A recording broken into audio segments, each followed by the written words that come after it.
In the name of the Father, and of the Son, and of the Holy Spirit. Brothers and sisters, today's epistle reading, today's epistle reading comes from the beginning of the 15th chapter of Romans, what we actually find here is the final point of an argument that Paul had been constructing for quite some time in the epistle. This in itself, even before we get to the content of today's reading, the content of today's section, this in itself should give us something of a warning. When our own Bibles today are divided up into chapters and verses, this is very helpful. This makes it easy to reference. It makes it easy to divide up our reading.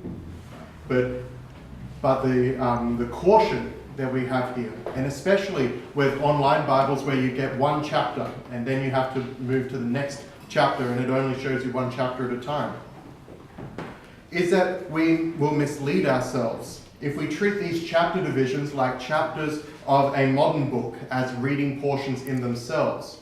This section, for example, really goes from the beginning of chapter 14 through to the middle of chapter 15 at verse 13. And we do ourselves a disservice if, when we read Scripture, we jump to the middle of a section without remembering its context, without remembering what has come beforehand. So, in today's reading, we hear the words, "We then who are strong ought to bear with the scruples of the weak." And he's talking to the church in Rome here about specific people. In the first council of the Christian church, which we discussed when we celebrated Saints Peter and Paul just a few days ago, we know from Acts 15 that there was a group of people who had converted to Christianity from Pharisaic Judaism, holding that all those who wanted to follow Christ needed first to follow the Mosaic law. There was a great unity among the apostles here. Peter and Paul, Barnabas and James, all were united in their disagreement, stating instead that the Mosaic law was not salvific, and instead 4 guidelines were given to the Gentiles. One of these based on sexual immorality, and 3 regarding food that ought to be abstained from: meat with blood, meat killed by strangling, and meat offered to idols. In a time of multi-ethnic congregations, which at this time specifically meant Jewish and other nations, the great challenge for the council was how to ensure that Jewish Christians and Gentile Christians could eat from the same Eucharist together. These 4 rules were seen as a small burden. Even in that letter, the decree that was sent from the council, they were seen as a burden so that there was unity. A burden to ensure that all of this, that this unity of the church, that this unity between entirely different ways of relating to God, that this unity was happily possible. And so, much of chapter 14, which is prior to today's reading, was Paul explaining why Gentile Christians should put these guidelines into practice in their own life. And if I may summarize, it was because Christ died for us all, and so the freedom that we have, that was almost self-evident for Paul, the freedom that we have in not observing the Mosaic law is absolutely true, and at the same time should not be used to bludgeon another, because Christ died for them too. We are taught that we ought not destroy God's work because of the liberty that we ourselves have. While not a likely occurrence for Paul's readers, it would strike us today that the desire to avoid giving offense can itself be weaponized. If or when such situations occur, I'm certain that they will be handled with decency and order, leading to edification. Yet this is not what Paul is referring to when he's writing to the Romans. He's talking instead about our growth. The weak, he says, approach with rules and laws in mind. We Christians, however, are not taught to be weak. We're not taught to stay there. Just as Paul treats his readers, the church in Rome, as those who are strong, we also ought to be likewise, ought to grow likewise. One of the features of the strong that Paul talks about today is to bear with the scruples of the weak, not to accept that others will remain weak, but to bear with their scruples, to bear with their weaknesses. These are the times when we set aside our own rules, our own understanding of standard practice, to bear with those who are perhaps on the outside, to bear with those who don't know about them, to bear with those who for whatever reason aren't able to follow them. We're called to yield for the salvation of the other.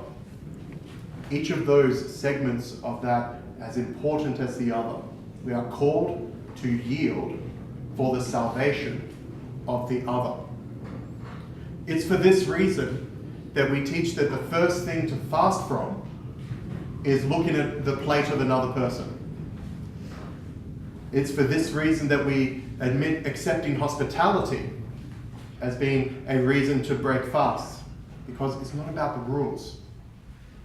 It's about loving Christ, our Saviour, who underwent the law to fulfill the law so that the nations, that's all of us, can be a part of God's people.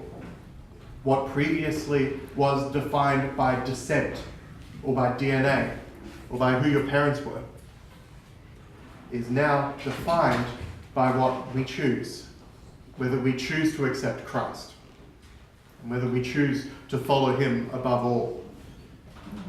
We are able, and those baptized become a part of the people of God, the Christ that we hope in, and the Christ that is risen to reign over us.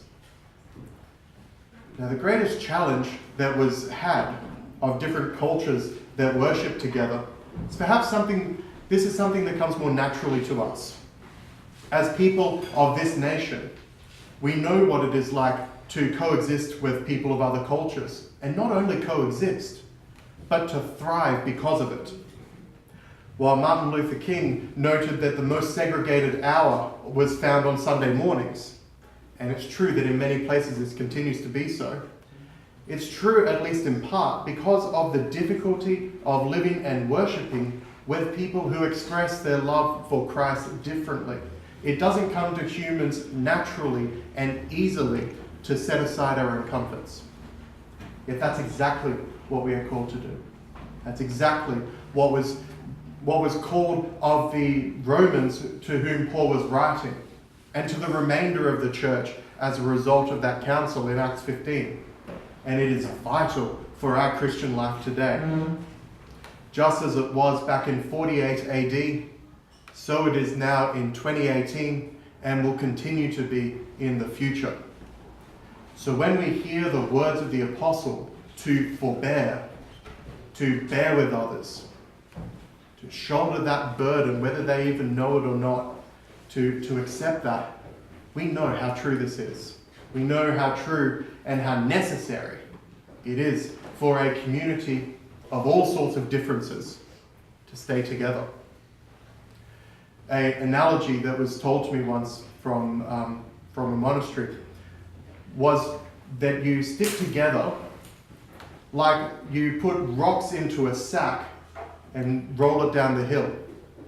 And when you get to the bottom and you open the bag, you find that the rocks have been smoothed against each other from all the rubbing against each other. If you were to throw one rock down, you wouldn't get this.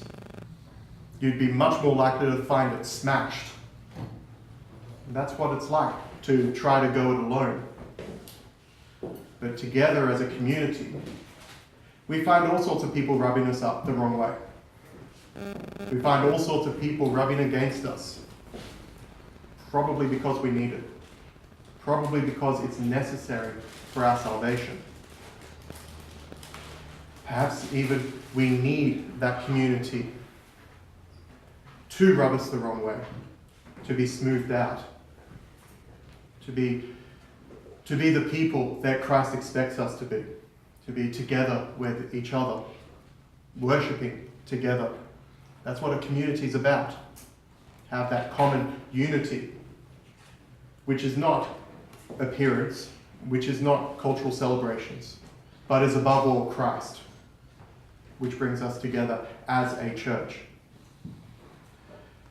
Now the question becomes then, how is it that we grow to be weak to be strong? And we really know the answer to this already. We know the answer to this in our spiritual disciplines, in prayer and fasting, in reading scripture, in charity, giving to those who can't give back, and the sacraments of confession and communion when we fall and when we need to rise again. It's that easy and it's that difficult, all at the same time. But whether we ourselves find it easy or difficult, let us do this, and let us do this in commonality, in community, together. Amen.